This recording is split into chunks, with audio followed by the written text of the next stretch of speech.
Anthony Nolan is the charity that saves the lives of people with blood cancer, like leukemia or lymphoma. Every day we use our stem cell register to match our remarkable donors to people they've never met, who are in desperate need of a life-saving transplant. As well as recruiting donors to the register, Anthony Nolan also run an umbilical cord blood collection program too. We collect umbilical cords and placentas, which are otherwise thrown away, extract the blood from them and then gather those fantastic life-saving stem cells from the blood. The stem cells are stored at our bank in Nottingham and can be very, very useful indeed. In the next few minutes, we'll explain what's involved when you donate your cord. You're pregnant and about to create a life. Donating your umbilical cord means that you could also have the chance to save a life. Our programme operates in a few key hospitals, so check this website to see where you can donate your cord. So, why is umbilical cord blood so fantastic? A patient in need of a transplant needs a donor who closely matches their tissue type. It is often a huge challenge to find a matching donor, especially if the patient is from an ethnic minority. But the stem cells in cord blood are adaptable, so they don't have to be as perfectly matched to the patient as stem cells from an adult donor. This means that they're a more flexible option for patients with mixed race or uncommon tissue types. Also, as the cord blood stem cells are stored in our cord blood bank, they are available straight away, unlike when the donor is an adult, where things can sometimes take weeks to arrange, time that a sick patient might not have. You're having your baby, and we know it's the most important thing in the world. We promise you that the collection of your umbilical cord will not interfere with your birth plan in the slightest. When you go in to have your baby, the maternity staff will see a sticker like this, which shows that you've consented to donate your cord. They'll let our cord collection team know that you've arrived. Your midwife or consultant are entirely focused on you and your baby while you're in labour. We do not get in the way while you're giving birth. Once you've had your baby, the cord will be cut and the placenta will be delivered. Once all this has happened, our dedicated cord collector will come into the room and collect the cord and placenta from your midwife. And that's that. They will take the placenta and umbilical cord into a separate area.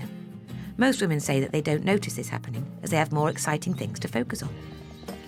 We do our utmost to collect cords from all of those who generously agree to donate. But we should say here that we can't 100% guarantee that we will be able to collect your donation. Maternity wards can be very busy places, and we only have a small but very good team to collect them all. So it all depends on whether all our collectors are busy attending to other donations. It's really unlikely that we'll not be able to collect though. We really do want your donation. So if you're interested in doing something amazing, please talk to your midwife about umbilical cord donation. You will also find information about donating in the antenatal reception area. Talk to your partner or your family about your decision to donate. Once you've decided to donate, get in touch with us by filling in our pre-consent form online or using one of the flyers that you'll find in your booking in pack from the hospital.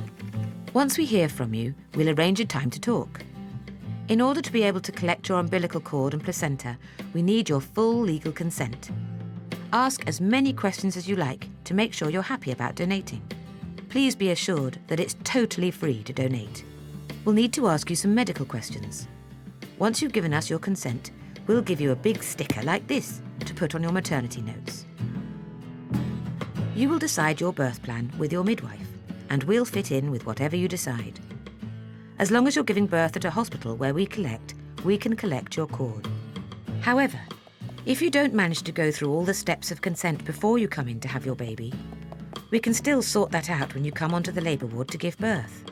As long as you're comfortable talking to us and it's before you're in established labour, we can do all the paperwork with you then. After you've given birth and you've had a good rest, we'll come in to say a big thank you. We will usually need to take a blood sample from you, and we'll try to coordinate this with the other blood you're giving. About 6 months later, we'll get in touch with you to say thank you again and check on the health of your baby. So what happens to your umbilical cord and placenta? As soon as we take the placenta and umbilical cord from the midwife, we take it into a separate area and extract the blood from the placenta and cord and store it in a special bag. We weigh the sample, label it, and then refrigerate it. Every day, the cord blood we collect at each hospital is picked up in a dedicated courier run and taken to our cord blood bank in Nottingham. Once it gets to our bank, our scientists analyse the blood and see how many life-saving stem cells there are in it. Based on the number of stem cells the sample contains, we will decide whether it can be used in a life-saving transplant or whether it's best used as part of our research programme or by our research partners. Even if it's used in research, it'll still go on to potentially save lives, as researchers are looking into how stem cells can help treat conditions such as Parkinson's, diabetes, Alzheimer's, and many other illnesses, as well as how to improve the success of stem cell transplants.